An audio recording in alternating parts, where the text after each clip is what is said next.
할렐루야.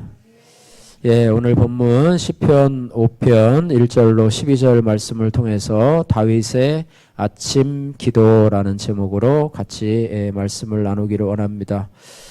예, 많은 전문가들이 얘기하기로 이 아침의 중요성은 아무리 강조해도 지나치지 않습니다. 그래서 이 아침 시간을 지혜롭게 보내는 자들에게 많은 유익이 있다는 그런 책들이 많이 나오고 있습니다. 그래서 일반인들도 출근하기 전에 또 아침 시간, 새벽 시간을 또 지혜롭게 잘 지내는 것이 큰 유익이 되고 또 믿음의 사람들도 마찬가지입니다.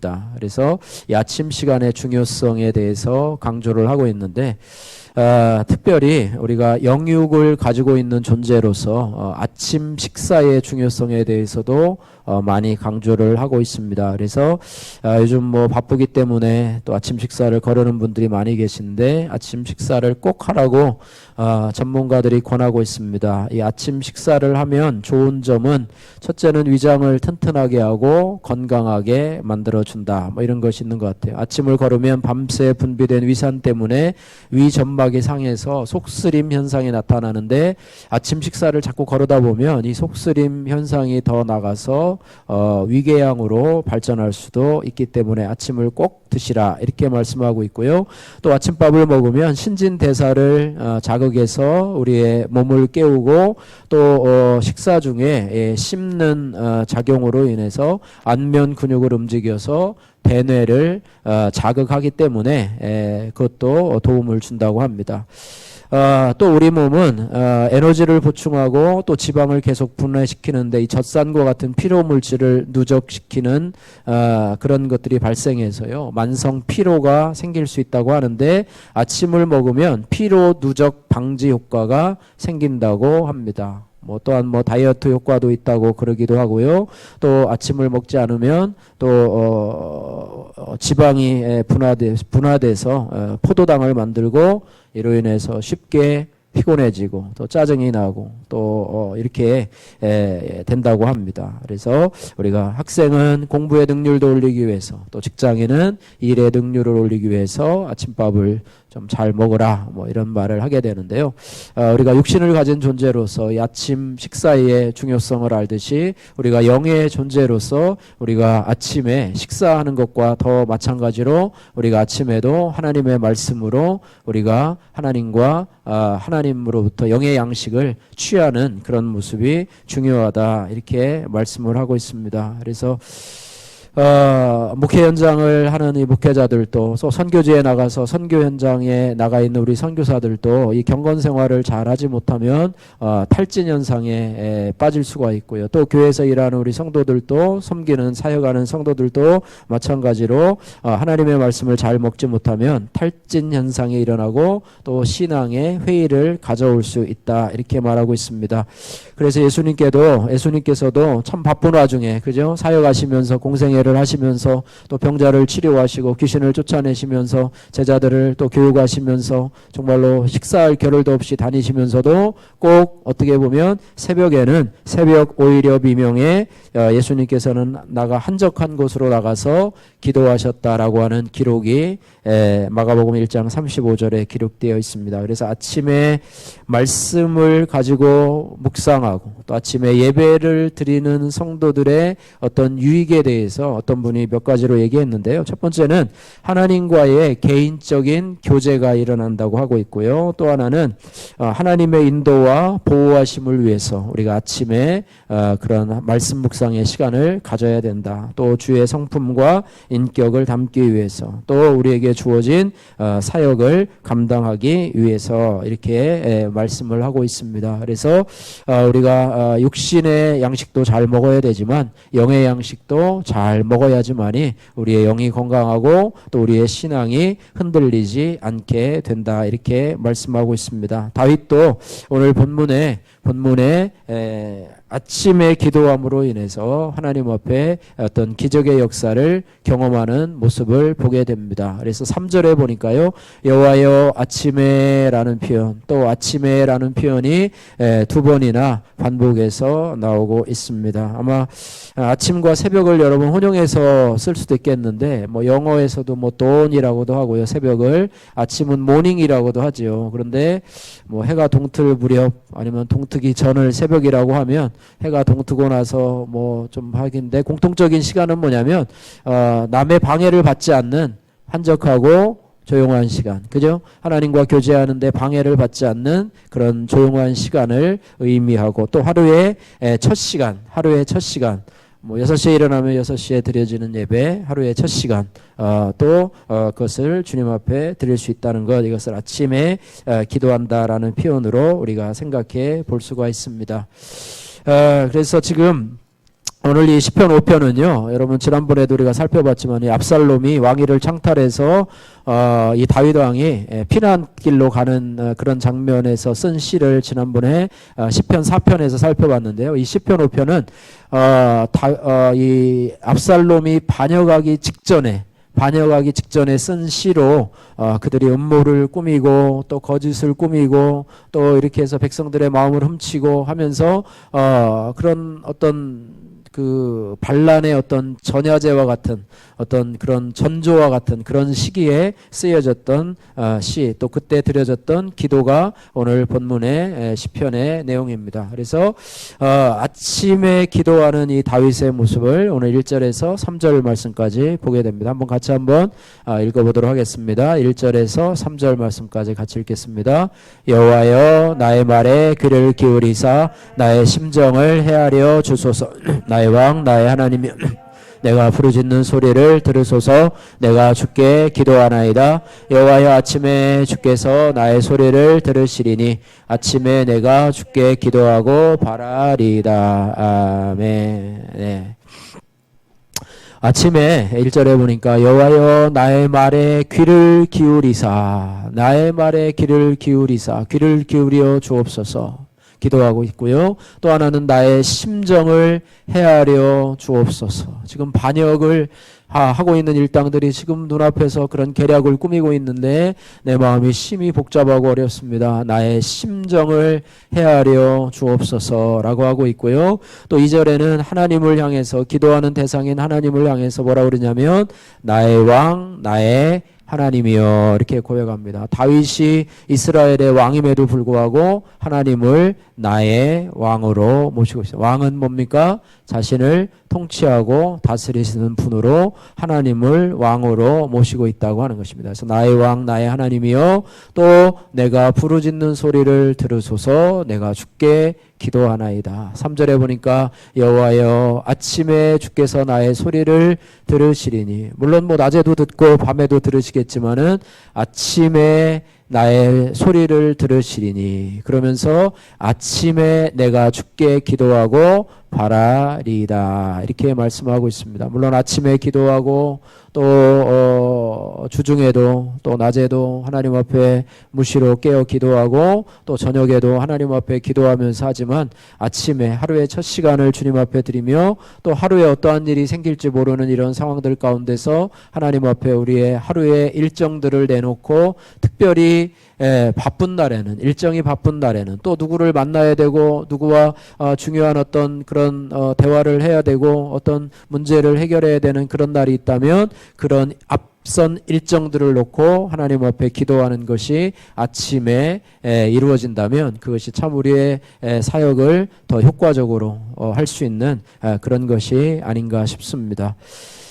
예, 이 아침과 저녁의 기도 시간이 어떻게 이렇게 정해지게 되었냐면요, 제사장들이 아침과 저녁으로 희생 제사를 드리던 그런 것들이 이제는 성도들에게 아침 기도로 저녁 기도로 이렇게 정하게 되었다는 거예요. 그래서 다윗은 마치 제사장이 아침 제사를 드리듯이 기도하고 있었다는 거예요. 그냥 시간이 되었으므로 기도한 것이 아니고요. 다윗은 기도 시간 이전에 하나님 앞에 구할 바를 곰곰이 생각하고 또 조목조목 구체적으로 기도했다라고 하는 것을 볼 수 있습니다. 그래서 오늘 이 아침에 드려진 다윗의 기도는 준비된 희생 제사도 같은 정성되고 준비된 기도였음을 알 수가 있습니다. 그래서 주께서 나의 소리를 들으시리니 라고 하면서 이 아침에 하나님과 교제를 나누기에 가장 적합한 시간, 그래서 아침에 1시간은 저녁에 2시간보다도 더 가치가 있는 시간, 뭐 2시간이 아니라 3시간, 4시간보다도 더 가치가 있는 시간. 그래서 아이들도 학교 가기 전에요, 아침에 공부하는 아이들도 있더라고요. 아침에 좀 일찍 일어나서 한 2시간 정도 집중해서 기도하고 또 기도하는 게 아니라 공부하고 또 학교 가서 할 공부들을 또 예습을 하기도 하고 이렇게 하는 경우도 있는데요. 집중이 잘 되는 시간. 그래서 아침에 새벽에 주실 은혜를 어떤 분이 이렇게 표현을 했습니다. 풀잎에 이슬이 맺혀 있을 때에 하나님의 은혜가 당신의 영혼에게 떨어지게 하라, 이렇게 말하고 있습니다. 또 그리고 매일 아침 시간을 그리고 우리 인생의 아침을 하나님께 드리자. 그리고 새벽이 되면 기도로 하루를 열고 밤이 되면 기도로 하루를 닫자. 이렇게 새벽 시간에 아침 시간을 이렇게 표현하고 있습니다. 다윗이 1절에서 3절에서 이렇게 기도하고 있는데요. 특별한 구절이 오늘 3절 말씀에 있습니다. 3절에 보니까 하반절 말씀해 보니까요, 아침에 내가 주께 기도하고 바라리이다, 이런 말씀이 있습니다.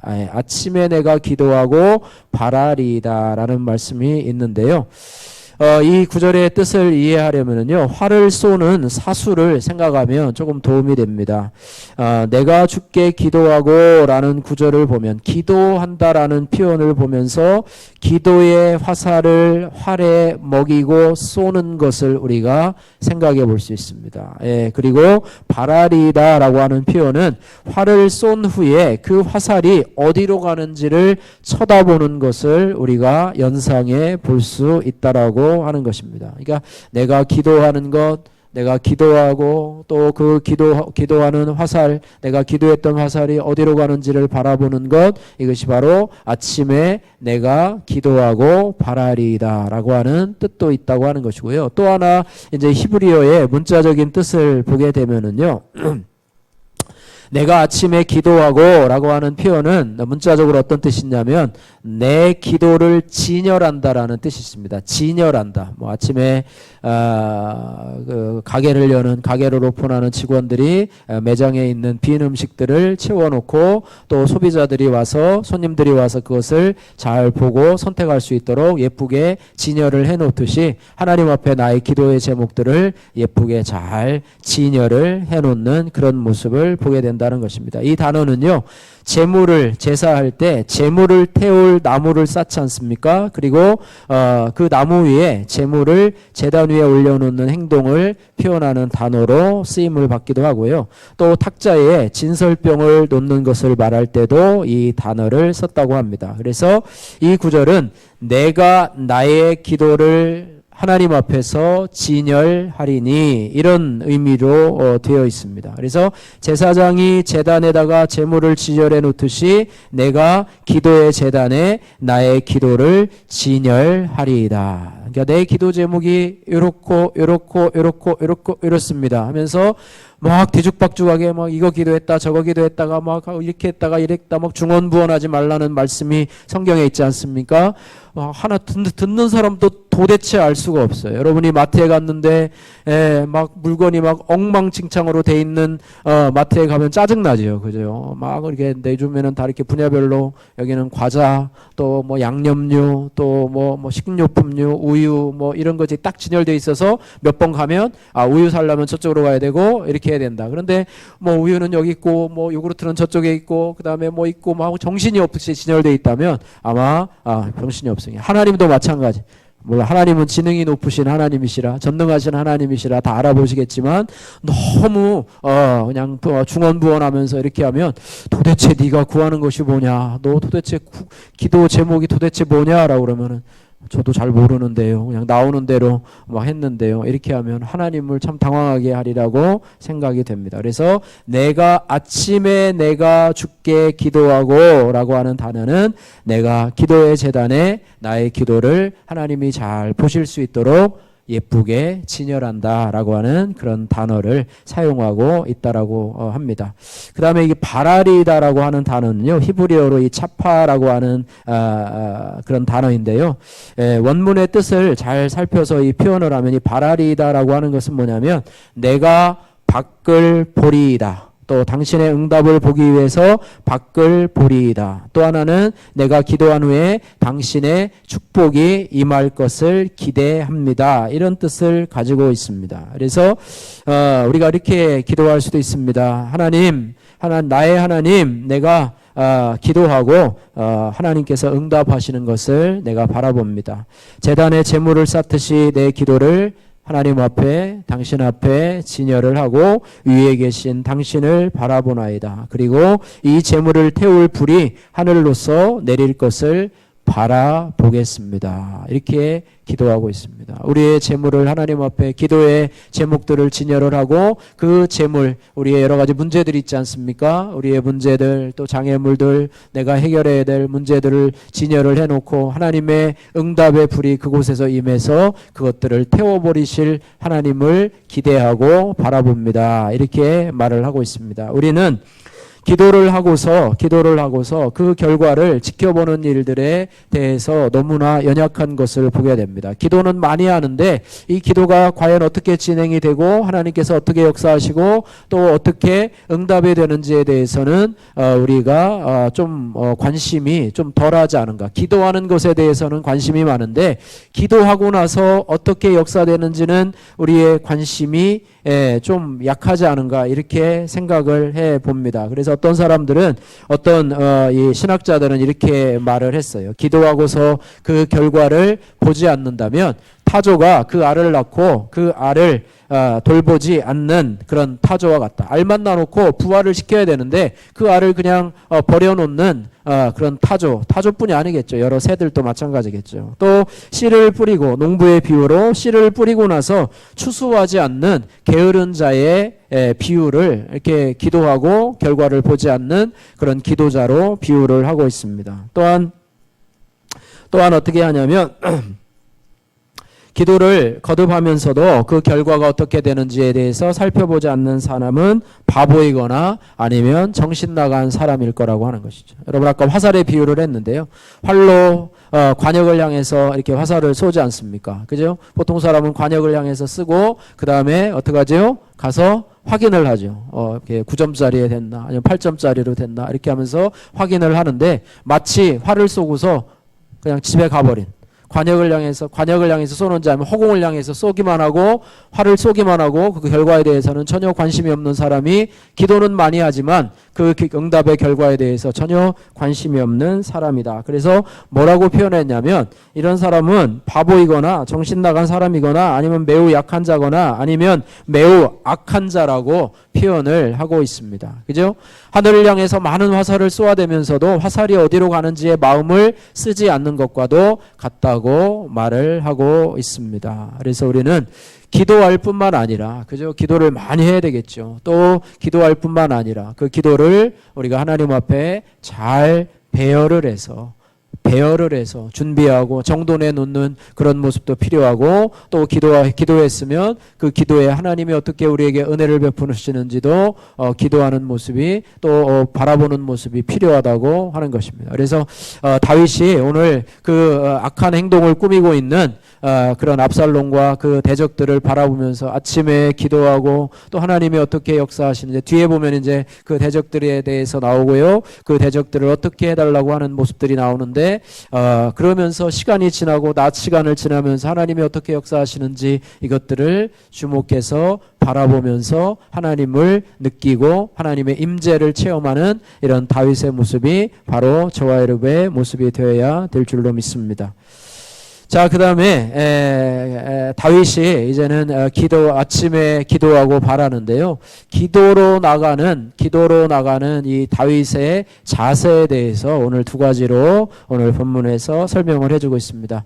우선 4절에서 7절 말씀을 우리 같이 한번 읽어보도록 하겠습니다. 주는 죄악을 기뻐하는 신이 아니시니 악이 주와 함께 머물지 못하며 오만한 자들이 주의 목전에 서지 못하리이다.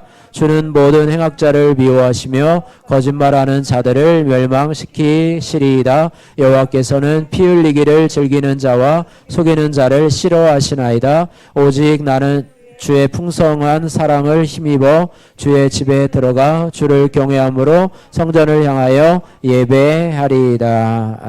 아멘. 네. 우선 하나님께 대해서 어떤 표현을 하고 있냐면, 주는 4절에 보니까 주는 죄악을 기뻐하는 신이 아니시니 악이 주와 함께 머물지 못하며, 이렇게 고백을 하고 있습니다. 다윗은 성결하신 하나님, 거룩하신 하나님 앞에 소망을 두면서 하나님은 거룩하심으로 악인은 벌하시고 의인은 보호하신다, 이렇게 말씀하고 있습니다. 죄악이요 어떤 형태를 띈다 할지라도 하나님은 그 죄악을 기뻐하지 않으십니다. 죄악이 아무리 아름답게 보여도요 하나님께는 아무런 매력도 없습니다. 사람들은 세상에서 성공한 자 앞에서 고개를 숙이고 그가 성공을 쟁취하기 위해서 사용했던 그런 비열한 짓들은 잊어버릴지 모르지만, 거룩하신 하나님께서는 우리와 같은 분이 아니시라고 하는 것입니다. 그래서 거기 보니까 자신을 대적하는 그런 사람들, 또 자신의 왕위를 빼앗기 위해서 지금 그런데다가 여러 가지 그런 전략들을 꾸미는 사람들의 모습, 아니면 더 확장시켜서 세상에 하나님을 대적하는 악한 사람들의 일반화적인 특징을 이야기하고 있으면서 2절 말씀에도 이렇게 합니다. 오만한 자들이 주의 목전에 서지 못할 것이다. 왜냐하면 주님은 모든 행악자를 미워하시기 때문에. 또 6절에 거짓말하는 자들을 하나님께서 멸망시킬 것이다. 또 여호와께서는 피 흘리기를 즐기는 자를 싫어하시고 속이는 자를 싫어하신다. 이렇게 말씀하면서 하나님이 어떤 분인가에 대해서 분명하게, 아까는 나의 왕, 나의 하나님이여 라고 고백을 했지만, 그분은 죄악을 싫어하시는 하나님, 죄악을 기뻐하시는 신이 아니시고 악이 주와 함께 머물지 못하며 모든 행악자를 미워하시고 싫어하시는 하나님이시다, 이렇게 말을 하면서 7절 말씀에 그러며 7절 말씀에 자신에 대해서 고백을 하고 있습니다. 오직 나는이라고 하는데요, 원어에 보면은 그러나라고 하는 표현이 생략이 되어 있습니다. 그러나 오직 나는 뭐를 했냐면 두 가지를 표현하고 있는데요. 주의 풍성한 사랑을 힘입어 주의 집에 들어가 주를 경외함으로 성전을 향하여 예배하리이다, 이렇게 말해요. 그러나 나는, 첫 번째는 주의 풍성한 사랑을 힘입어, 사랑이라는 표현이 나오는데요. 여기에 표현된 사랑은 전에 번역에는 인자라는 말로 머시라고 하는 영어 표현도 있고요. 인자, 주의 인자 혹은 주의 자비하심이라고 했는데, 우리가 잘 아는 그런 히브리어 표현으로요 헤세드라고 하는 표현입니다. 여러분 찬양단에도 헤세드라는 이름을 많이 붙이는데요. 이 사랑함이 오늘 사용된 그런 풍성한 사랑에 표현된 단어라고 하는 것입니다. 그래서 나는 주의 풍성한 사랑을 힘입어 주에 들어가라고 하고 있는데요. 주의 풍성한 사랑이라고 하는 것은 한결같은 사랑을 뜻하는 헤세드, 또 하나님이 택하신 백성을 끝까지 지키고 보호하시겠다고 언약에 근거한 사랑이 바로 헤세드의 사랑이라고 하는데요. 그것을 친히 보여준 게 어디냐면 호세아서를 여러분 읽다 보면 호세아 선지자를 통해서 이 헤세드의 사랑을 하나님이 보여주시는데요. 호세아 선지자가 음란한 여인인 이 고멜을 아내로 취하게 하지 않습니까? 그죠? 그래서 결혼하게 하는데 이 여인이 조금만 있으면 또 집을 나갑니다. 또 나가서 또 창녀의 짓을 하다가요. 그러니까 또 선지자 이 호세아가 또 그 여인을 찾아가지고 또 집에다 데려다 놔서 아내의 옷을 입히고 또 가정생활을 이렇게 영위하게 하는데 조금 지나면 또 나가요. 또 나가서 또 창녀짓을 하고 이렇게 해서 그렇게 반복하는 생활 가운데서요. 그렇게 하면서 하는데요. 이것이 바로 하나님이 이스라엘을 향해서 그렇게 하셨다고 하는 것입니다. 예, 그것이 바로 무슨 사랑이냐면 헤세드의 사랑이라고 하는데 그 사랑이 어떤 사랑이냐고요? 풍성하신 하나님의 사랑이라고 하는 거예요. 예, 우리가 뭔가 의로워서 아까 얘기했던 것처럼 하나님은 죄악을 미워하시고 또 오만한 자를 또 속이는 자를 피 흘리기를 즐거워하고 거짓말하는 자를 싫어하는데 우리는 그의 풍성한 사랑을 입으면서 어디로 들어간다고 그랬습니까? 주의 집에 들어가 이렇게 말씀을 하고 있습니다. 우리가 악인보다 절대로 낫다는 뜻이 아니고 악일보다 우월하다는 뜻이 아니고 우리가 주의 집에 들어갈 수 있는 이유는 하나님의 풍성한 헤세드의 사랑을 힘입어서 들어가게 되었다라고 하는 것입니다. 예, 그래서 이런 사랑을 입어서 들어가는데요. 어떻게 보면 나의 공로가 아니라 그 집에 들어갈 수 있는 것은 나의 공로 때문이 아니라 오직 하나님의 헤세드의 언약적인 사랑의 효력 때문이라고 말을 하고 있습니다. 그래서 우리가 주의 집에 들어가는 것은 마치 비유로 얘기하면 어린아이가 자신의 아버지의 집에 들어가듯이, 어린아이가 아버지의 집에 들어가듯이, 그죠? 전에 그런 비유를 하잖아요. 그죠? 청와대의 대통령이 아버지인데 거기에 들어가려면 일반인들은 많은 검열을 하고 또 단속을 해가지고 거기에 간신히 들어가는데 거기에 마음껏 들어갈 수 있는 사람은 그의 아들이다. 그죠? 아들밖에 없다. 그리고 우리 자녀들이요 그 집을 들어갈 때 여러분 좀 더러우면은 밖에서 다 옷을 털고 들어갑니까? 밖에서 놀다가 진흙투성이가 되어서 먼지구덩이가 되어서 집을 들어오려고 하면은 저지를 당하나요? 옷 다 벗고 들어와, 깨끗하게 가서 세탁도 해가지고 새 옷 갈아입고 들어와 이렇게 하나요? 아니죠. 들어와서 또 다 벗어놓으면 또 엄마가 또 깨끗하게 세탁기에다 빨고 또 새 옷으로 갈아입히고, 자녀는요 그 집에 들어가는데 더러운 옷이든지 아니면 뭐 어떤 모습이든지 자연스럽게 그 집에 들어갈 수 있는, 하나님의 자녀가 하나님의 집에 들어가는데도 그런 이유가 있다는 거예요. 왜냐하면 부모와 자녀들 간에 그런 사랑의 관계, 혈연의 관계가 있는 것처럼 하나님과 우리와의 관계도 그런 헤세드의 사랑의 관계, 언약의 관계가 있기 때문에 우리는 좀 더러워도 들어갈 수가 있어요. 그 안에서 우리를 깨끗하게 하시고 정결하게 하시는 하나님의 사랑이 있기 때문에 그렇습니다. 그래서 우리는 죄가 많은 사람입니다. 그 악인들과 비교해도 그렇게 뭐 부족하지 않습니다. 그럼에도 불구하고 당신의 전에 들어갈 때는 나의 의가 아니라, 내가 깨끗해서 들어가는 게 아니라 주의 풍성한 헤세드의 사랑을 힘입어서 주님 앞에 들어가게 됩니다. 이런 고백을 우리는 지금 다윗이 하고 있고, 그것이 바로 저와 여러분들이 하고 있는 고백이라고 하는 것입니다. 두 번째는 뭐냐면, 두 번째는 경외함이라고 하는 표현입니다. 7절에 보니까 주를 경외함으로 하나님을 향하여 예배하리이다 이렇게 말하고 있어요. 주의 풍성한 사랑은 위에서 아래로 내려오는 그런 사랑이라고 한다면, 주를 경외해야 한다고 하는 것은요, 밑에서 위로 올라가는, 그러니까 우리가 하나님을 향하는 태도가 경외함이고요, 또 하나님이 우리를 바라보는 그 사랑이 뭐냐면 헤세드의 사랑이라고 하고 있습니다. 그래서 이 두 가지를 얘기하는데요. 경외함이라고 하는 것은 우리가 뭐 fear라는 말로 이렇게 영어 성경에 있는데, 쉬운 성경에 보면 존경하는 마음 이라고 번역이 되어 있고요. 공동 번역에 보면 두려워하는 마음. 그래서 이 경외함이라고 하는 단어는요, 이 동전의 양면처럼 한쪽은 두려워하는 마음, 또 한쪽은 존경하는 마음이 양면에 있는 단어가 바로 이 경외함이라고 하는 단어라고 하는 것입니다. 그래서 오늘 보니까 성전을 향하여 예배하리이다. 뭐 이 당시는 온전한 건축물로 성전이 세워진 것이 아니죠.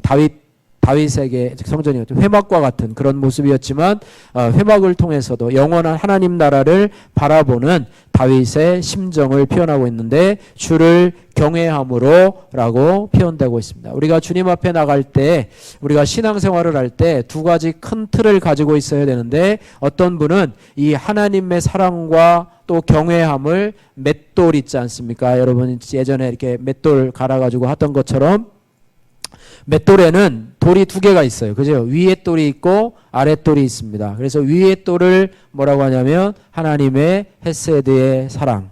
또 아래 돌을 뭐예요? 하나님을 향한 우리의 경외함. 이것이 잘 아래하고 위가 잘 이렇게 맞아야지만이 이 맷돌이 잘 돌아가는 것처럼 우리의 신앙생활도 그것이 잘 균형이 맞아야지만이 우리가 신앙생활에 좌로나 우로나 치우치지 않게 된다. 이렇게 말씀을 하고 있습니다. 그래서 우리가 그것에 대해서 잘 그런 어떤 경외심과 하나님에 대한 사랑이 조화롭게 잘 이루어야 우리의 신앙이 하나님 앞에서 균형된 신앙이 될 수 있다. 이렇게 말씀을 하고 있습니다. 그래서 다윗이 오늘 하나님 앞에 나가는 자세에 대해서 오늘 7절에서 고백을 하고 있습니다. 우리 정리하는 의미로 7절 말씀 다시 한번 읽어보도록 하겠습니다.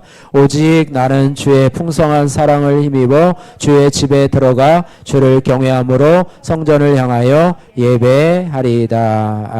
아멘. 예. 그러면서 이제는 주요한 기도의 내용에 대해서 오늘 8절에서 10절 말씀까지 구체적으로 표현을 하고 있습니다. 우리 8절에서 10절 말씀 생각해 가면서 같이 읽도록 하겠습니다.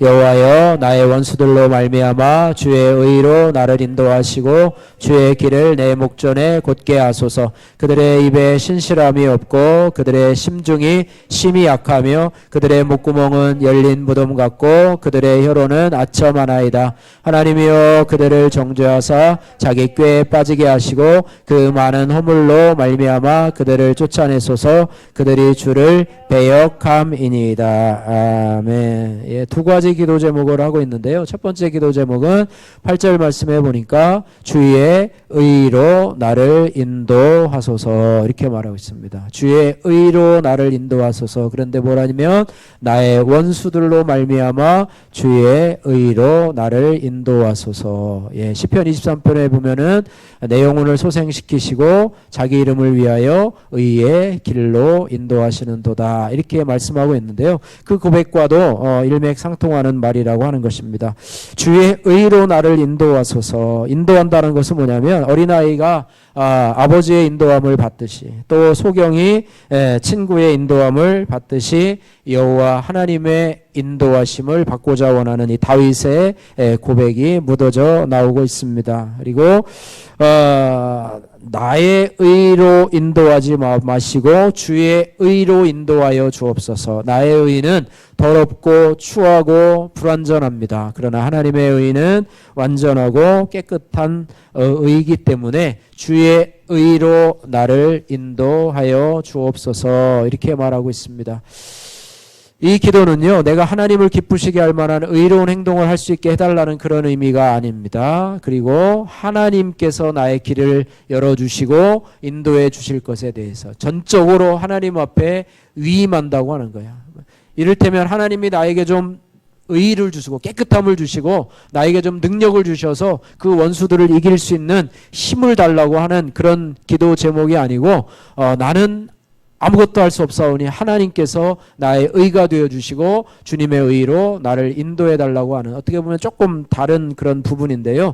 어떻게 보면은요 하나님 앞에 구원의 길을 열어달라고 하는 것인데 어떻게 보면 실제적이고 현실적이고 구체적인 기도 제목이라고 볼 수가 있습니다. 왜냐하면 그들이 지금 왕위를 빼앗으려고 음모를 벌이고 있는 상황이기 때문에 막연한 기도를 하면 안 돼요. 추상적인 기도를 하면 안 됩니다. 있구나. 자기 앞에 지금 적들이 자기를 찾아오려고 하고 있는 이런 상황 속에서 구체적인 기도를 해야 된다라고 하는 것입니다. 그래서 우리의 기도도 마찬가지입니다. 우리의 기도가 뭐 물론 어떤 추상적이고 뭐 그런 기도가 있을 수도 있지만은 우리의 기도는 구체적이고 현실적이어야 될 줄로 믿습니다. 그래서 우리가 그런 말이 있죠. 우리가 하나님 앞에 막연하게 기도하면 하나님께서도 우리에게 막연하게 응답하시고, 또 우리가 하나님 앞에 구체적으로 기도하면 하나님께서도 우리에게 구체적으로 응답할 것입니다. 이런 말이 있는데 참 맞는 것 같아요. 우리가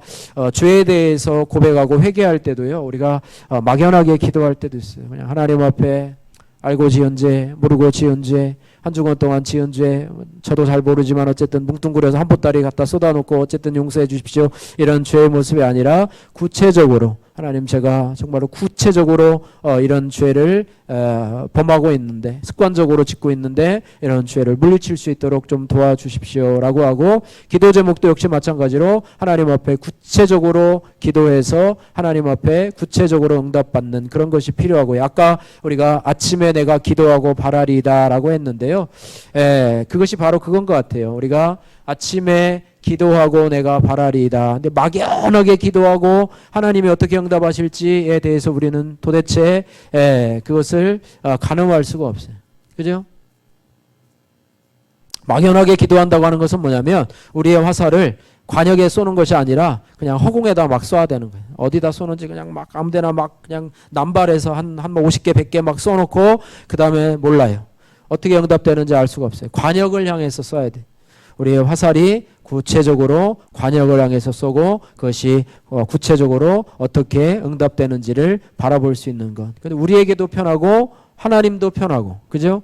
우리가 구체적으로 기도하면 하나님도 알아듣기 편하고, 또 우리도 구체적으로 기도하면 하나님께서 어떻게 응답하시는지 발견하는 것도 너무나 편한데, 너무나 뭉뚱그려서 하면 그것이 참 하나님도 어렵고 우리도 어렵고. 여러분 5만 번 기도 응답을 받은 이 조지 뮬러 같은 경우는 기도의 수첩을 가지고 거기에다가 기도한 내용들을 이렇게 적고요, 또 응답이 오면 응답한 내용들을 적고 날짜를 적고 이렇게 하고, 지금도 시중에 가보면 기도 수첩들이 있어요. 그래서 자기가 어떤 기도를 했는지, 또 하나님이 구체적으로 어떻게 응답을 했는지. 하지만 우리는 기도는 해놓고 응답이 어떻게 됐는지를 자세히 조사를 하지 않고 그런 경우, 그래서 흘려버리는 경우가 많이 있는데, 이런 부분에 우리가 적용을 해서 하나님 앞에 나가면 좋겠습니다. 그래서 주의 의로 나를 인도하시고, 이런 부분들도 나의 원수들로 말미암아 주의 길로 나를 인도하시고, 이것이 바로 하나님 앞에 실제적이고 현실적인 기도의 구체적인 모습이라고 볼 수가 있습니다. 그러면서 그 원수들에 대해서 어떻게 표현을 하냐면 9절 말씀에 10절 말씀에 이렇게 기도를 합니다. 9절에 그 원수들은 어떤 원수들입니까? 그의 입에는 신실함이 없습니다. 그들의 심 중에는 심이 약합니다. 그들의 목구멍은 썩은 냄새가 나는 열린 무덤과도 같습니다. 그들의 혀는 기름을 발라서 미끄러운 이 아첨하는 입술입니다. 그리고 하나님이여 그들을 정죄하사 자기 꾀에 빠지게 하시고, 그죠? 자기들이 지금 왕위를 찬탈하려고 하는 그런 꾀에 자기 스스로 넘어지게 하시고, 그들의 많은 허물로 말미암아 그들을 쫓아내소서. 그들이 주님을 배역하고 있습니다. 주님의 기름 부으신 왕을 쫓아내려고 하는 음모를 꾸미고 있습니다. 정말로 구체적인 그런 기도 제목을 가지고 하나님 앞에 기도하고 있습니다. 두 번째는 그렇게 주의 의로 나를 인도하시고 주의 길을 내 목전에 곧게 하소서, 이렇게 말합니다. 이것을 쉽게 얘기하면은요, 공동 번역에는 뭐라고 나왔냐면 주의 길을 내 목전에 곧게 하소서가 당신 길을 내 앞에 터 주소서, 당신 길을 내 앞에 터 두소서, 이렇게 말씀하고 있습니다. 내 앞에 그런 자들이 많이 있어요. 조금 아까 얘기한 오만한 자들, 또 신실함이 없고 그들이 아첨하고 열린 무덤 같고 하는 자들이 많이 있는데, 그들이 내 앞길을 가로막고 있는데 하나님께서 당신의 길로 나를 인도하시되 내 앞에 길을 터 주옵소서, 이렇게 기도하고 있습니다.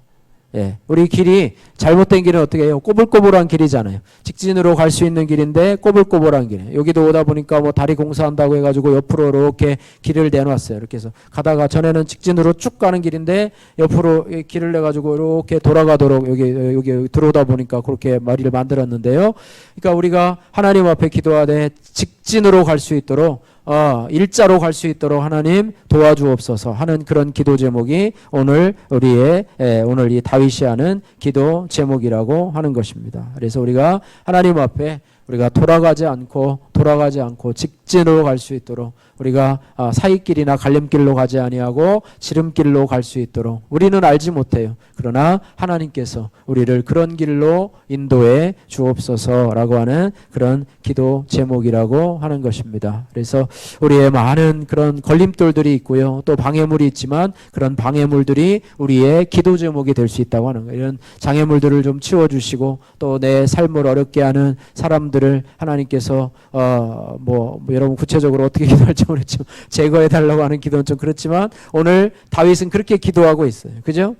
10절 말씀 하나님이여 그들을 정죄하사 자기 꾀에 빠지게 하시고 그 많은 허물들로 말미암아 그들을 어떻게 해달라고요? 쫓아내달라고 기도하고 있습니다. 여러분 악한 사람 있으면 심지어는 그렇게도 기도할 수 있죠. 쫓아내버리고요. 내 앞에서 안 보이도록 좀 해달라고. 그렇다고 뭐 좀 죽어서 나가는 건 아니겠지만 어쨌든 이거는 뭐 개인적인 어떤 원한의 기도가 아니라 하나님을 대적하는 원수들에 대한 그런 기도라고 여기에도 조금 구별해야 될 필요가 있는데요. 하나님을 대적하는 사람에 대한 그런 기도라고 볼 수가 있습니다. 그래서 이렇게 두 가지로 기도를 하고 있습니다. 우리 8절 말씀 다시 한번 읽어보겠습니다. 생각하면서 시작. 여호와여 나의 원수들로 말미암아 주의 의로 나를 인도하시고 주의 길을 내 목전에 곧게 하소서 이렇게 말하고 있습니다. 그러면서 마지막 결론의 말씀으로 오늘 12절 말씀 그들은 그렇게 하지만은 그러나라고 하면서 자신을 포함한 의인들에 대해서 하나님이 베푸실 축복에 대해서 말씀하고 있습니다. 11절 말씀 같이 읽겠습니다. 그러나 주께 피하는 모든 사람은 다 기뻐하며 주의 보호로 말미암아 영원히 기뻐 외치고 주의 이름을 사랑하는 자들은 주를 즐거워하리이다. 아멘. 12절 말씀도 보십시오. 여호와여 주는 의인에게 복을 주시고 방패로 암같이 은혜로 그를 호위하시리이다. 아멘. 예, 이렇게 대조적으로 얘기하고 있습니다. 자신을 포함해서 주께 피하는 모든 사람에게 주시는 것이 바로 기쁨이다. 그리고 그들은 또 주님이 주께 피하는 자들을 어떻게 해주신다고요? 보호해 주신다. 그래서 그들이 영원히 기뻐 외치고 주께 피하는 자들은 다 기뻐하고 또 주의 보호로 말미암아서 있는 자들은 거기에다가 한 가지가 더 추가했는데요. 영원히 기뻐 외치고 또 주의 이름을 사랑하는 자들은 주를 즐거워하리이다. 이렇게 말씀을 하고 있습니다. 우리가 이 땅에서 어떠한 삶을 살아가야 될지에 대해서 설명해 주고 있습니다. 12절 말씀에도 또 그렇습니다. 여호와여 주는 의인에게 복을 주시고 그죠? 의인은 어떤 사람입니까? 주의 헤세드의 사랑을 힘입어 사랑하는 사람 또 주의 이름을 경외하는 사람 또 주께 피하는 사람 주님의 보호를 입고 주의 이름을 배역하지 아니하고 주의 이름을 사랑하는 사람이 바로 하나님의 축복을 받는 사람이다. 그래서 여호와여 주는 의인에게 복을 주시고 방패로 함같이 은혜로 그를 호위하시리이다. 이렇게 말씀하고 있습니다. 오늘 말씀을 정리하면서요. 우리가 다윗의 아침 기도를 우리가 들어가면서 다윗이 지금 어려운 상황 속에 있습니다. 압살롬으로 인해서 자신의 왕위를 빼앗길 만한 그런 계략을 세우고 있는 이런 상황 속에서 아침에 하나님 앞에 기도하면서 자신의 기도 제목을 정돈해서 정렬해서 하나님 앞에 내려놓으면서 준비된 기도를 하고 있는데 그런 기도를 통해서 하나님께서 그들의 대적을 물리쳐 주시고 또 기도할 뿐만 아니라 그 하나님께서 어떻게 역사하실지를 바라고 기대하는 다윗의 모습을 보게 된다고 하는 것입니다. 그리고 그가 분명한 것은 자신도 부족하지만 자신도 연약하지만 자신도 대적하는 자들과 비교해 볼 때 의롭다고 하기에는 부족하지만 그러나 나는 하나님의 크신 사랑을 힘입어서 주님 앞에 나갑니다. 나를 건져주시고 또 나를 인도해 주옵소서. 내가 주님을 경외합니다. 내가 주님 앞에 피합니다. 나를 보호해 주시고 나에게 두려움이 아니라 기쁨을 허락하여 주옵소서. 영원한 즐거움을 허락해 주옵소서. 이런 기도로 주님 앞에 나가고 있습니다. 여러분 하루의 첫 시간을 주님 앞에 드리시면서 하루의 일과를 주님 앞에 맡기며 또 우리의 인생의 걸음이 주님 앞에 있음을 고백하면서 우리의 장애물을 치워주시고 또 우리의 삶을 주관해 주시는 하나님을 의지하면서 믿음으로 나가시는 우리 성도님들 되시기를 주님의 이름으로 축복합니다.